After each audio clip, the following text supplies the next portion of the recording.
Hi guys, it's Marlene, your Hungry Soul Wanderer. It's February 22, 2025. Right now, I'm in the train from Tbilisi going to Batumi. And this is my face. Check muna tayo ng face. Oink oink. And when I arrived in Batumi, oh my gosh, na-shook si Akla. Makapal po ang snow, but it's sunny.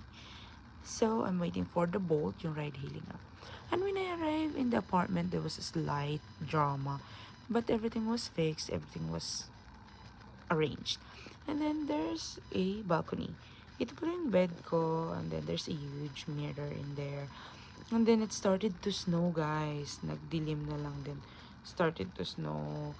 Then wala pang isang oras mula nang dumating ako, ito na ang sitwasyon ng weather niya.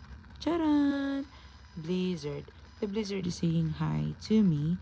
But I'm really disappointed kasi ano ko yan, ugali ko. Every time I arrive in a certain area, I go around, check the surroundings.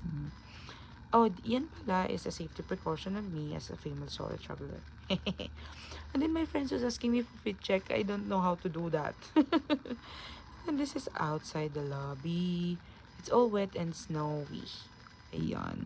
And syempre, if there's a tampisaw in the ulan, also me, I will do some tampisaw in the snow.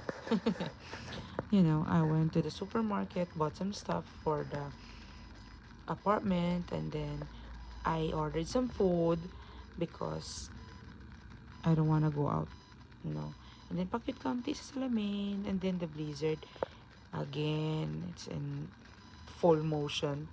And despite of the blizzard, my order arrived. It's ujukuri and kinkali. Yay!